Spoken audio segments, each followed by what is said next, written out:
E se você não quer que o Papai Noel chegue na sua casa, passe pela chaminé e te mate, deixa um like no vídeo agora mesmo. Se bem que casa nenhuma no Brasil tem chaminé, né? Então, esquece.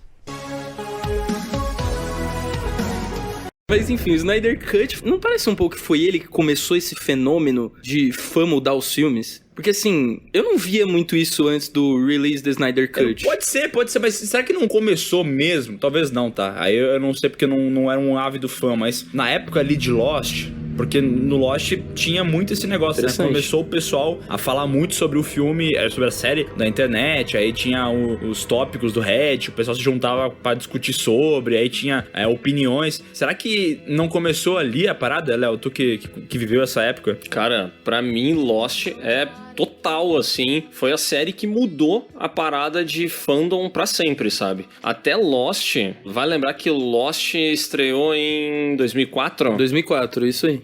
Lost surgiu ali junto com as novas tecnologias e muitas ideias pioneiras e tudo mais, né? Mas nessa época a gente assistia as coisas e comentava com os nossos amigos na aula. Eu tenho certeza que tem um monte de gente aqui que assistia desenho animado de manhã. E aí tu chegava na aula à tarde e conversava com teu amiguinho. Ou assistia à tarde e comentava no dia seguinte, né? Só que Lost foi uma parada que gerava uma interação mundial online, cara. Porque Lost, ela foi uma série que surgiu e ela era atrolhada de mistérios. Todos os episódios eles terminavam com um puta de um cliffhanger, assim, que tu ficava, caralho, o que é isso, cara? O que tá acontecendo? Puta que pariu. We have to go back, Kate.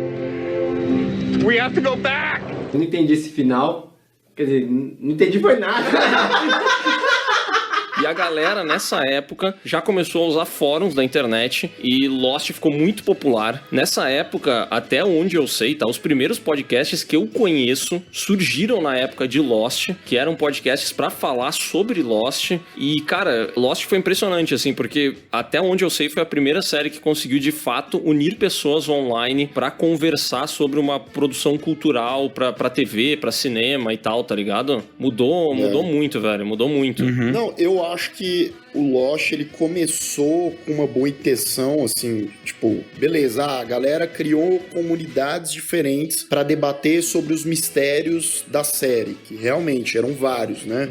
Desde o primeiro episódio, você tinha lá a galera caindo de avião numa ilha que você não sabe onde é, e no final, eu era fanzaço de Lost, assim, no final, também. Uma floresta começa a se mexer, tem algum bicho lá, você pensa, porra, tão no parque dos dinossauros, né? Então, esse tipo de coisa, a galera começou a criar a teoria e tal. Só que eu acho que a partir de, não sei, da segunda, terceira, quarta temporada, são 6 temporadas, a galera, os roteiristas, sim, eles podem ter sido muito influenciados por essas comunidades da internet, mas isso também prejudicou um pouco a série no meu ponto de vista, porque tanto é que quando Lost acaba, não vou dar spoiler nem nada, mas quando acaba, você tem muito mais perguntas do que respostas. Ah, pelo amor de Deus, né? Entendeu? Tem vídeo no YouTube que se você pesquisar hoje, os caras vai estar lá no título, 83 perguntas que não foram respondidas em Lost. Sem zoeira, cara, sem zoeira.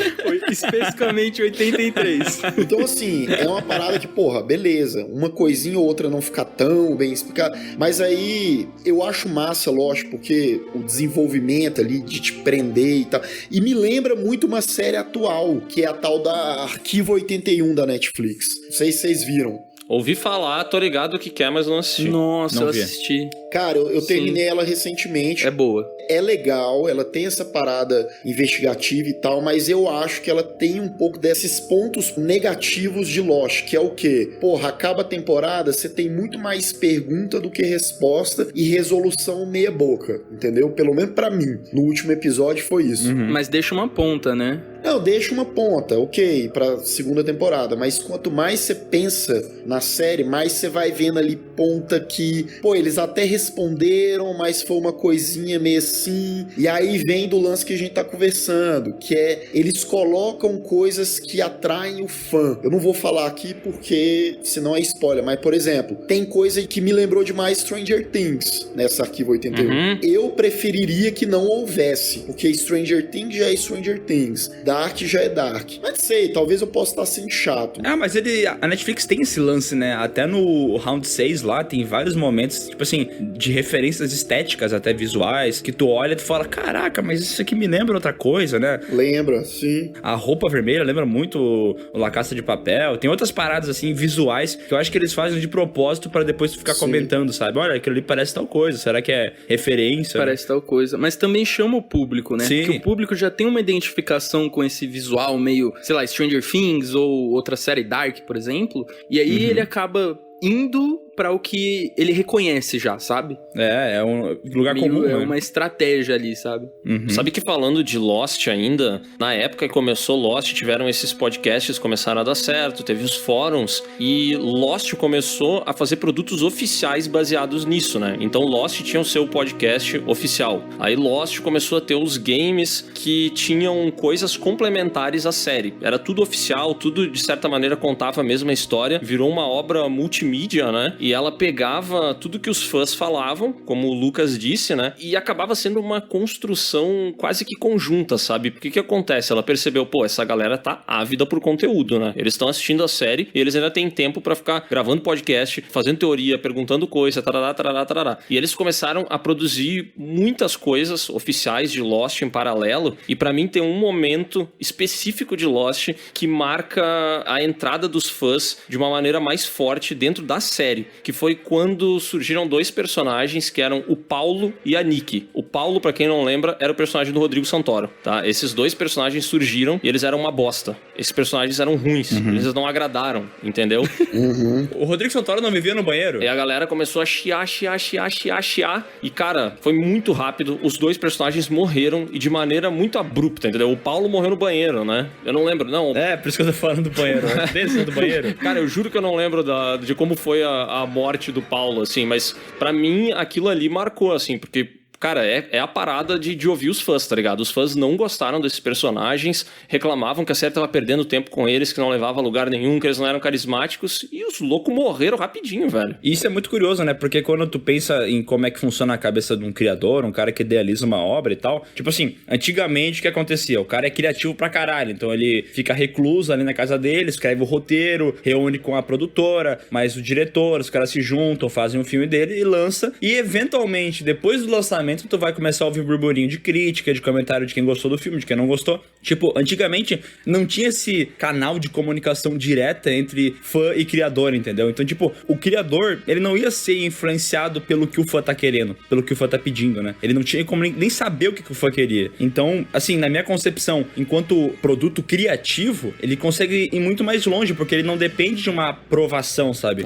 Ele não depende que alguém fale pra ele, ó, está validado, pode continuar. Não está validado, mude isso. Então, quando ele tem essa validação, eu acho que ele acaba deixando de ser criativo, porque a obra acaba tendo muitos pais, tá ligado? Não é, tipo assim, o filho acaba tendo muitos pais, entendeu? Não é só um que determina o que vai acontecer. Eu concordo plenamente com isso aí, cara. Eu acho que, assim, uma coisinha é ouvir mais ou menos o que a galera é louca pra ver, e aí, tipo assim, quem tá responsável pelas séries ou pelos filmes, pensar assim, pô, faz sentido pra gente, como criador dessa bosta que nós estamos fazendo aqui, colocar isso? Massa. Tipo o filme do Homem-Aranha agora. Beleza, fazia sentido.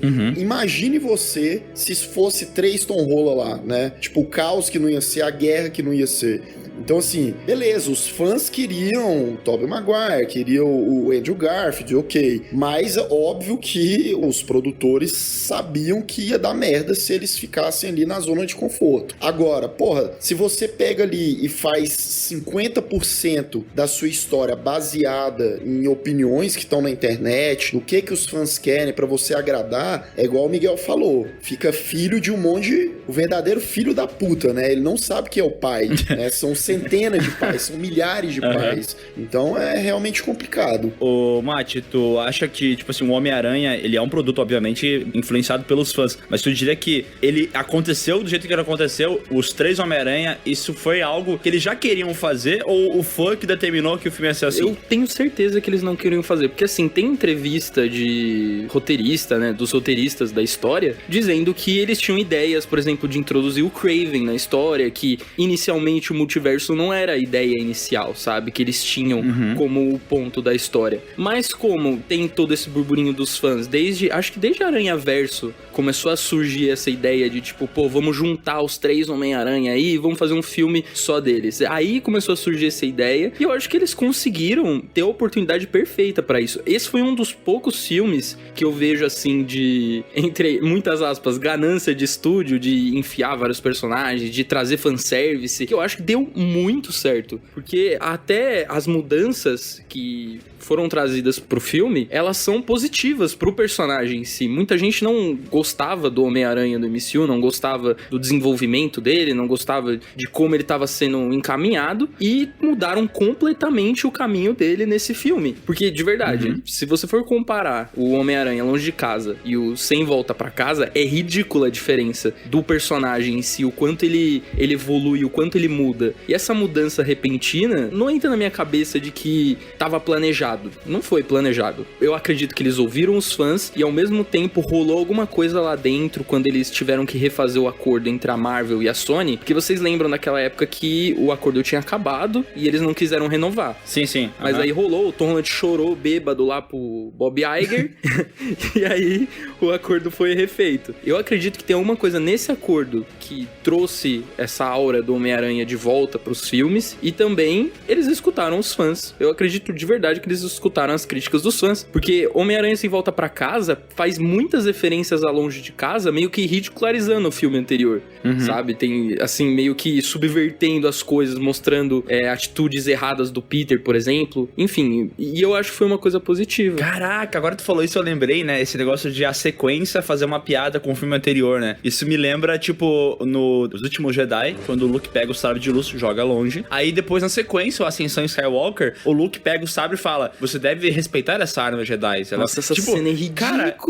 isso é muito idiota, tá ligado? Porque todo mundo reclamou dessa porra quando o filme foi lançado, os caras vão lá e fazem uma resposta. Aí o que acontece? Parece que é incongruente, sabe? É uma construção de personagem que não faz sentido, porque tudo levava a crer que ele tava sendo construído de tal maneira. Não sou muito fã daquela construção? Não sou. Mas, tipo assim, respeita o que tu tá fazendo, entendeu? Tenha bolas pra continuar a progressão natural das coisas, né? Não tenta refazer. Pra continuar a história. E aí a gente continua o papo de Lost, inclusive, porque o J.J. Abrams é um dos criadores e escritores de Lost, né? O J.J. Abrams tem a mania de fazer a famosa, como eles chamam, né? A caixa de surpresa. Ele tem uma caixinha cheia de pergunta e ele vai jogando essas perguntas ali na caixinha, só que ele mesmo não sabe responder essas perguntas. Que foi o que aconteceu no Star Wars... qual que era? O Force Awakens, sim, Despertar da Força. É um monte de pergunta. O J.J. Abrams vai lá, joga um monte de coisa. Pô, ela é filha de quem? Não sei o que, bababá. E aí, tacou pro Rian Johnson responder essas perguntas e ele respondeu da forma dele. E jogou a batata quente no colo dele, né? Jogou no colo do cara. Só que assim, eu, particularmente, eu amo O Último Jedi, tá? Eu sou cadelinha do Rian Johnson, sou mesmo. Eu defendo avidamente esse filme. E eu acho Ascensão Skywalker ridículo, porque é um filme que surge literalmente porque os fãs não gostaram de Os Últimos Jedi. Não tem jeito. É visível que o filme existe. Parece uma fanfic. Esse sim, parece que eles abriram o Reddit, mas um subreddit bem ruim, bem merda. Pegaram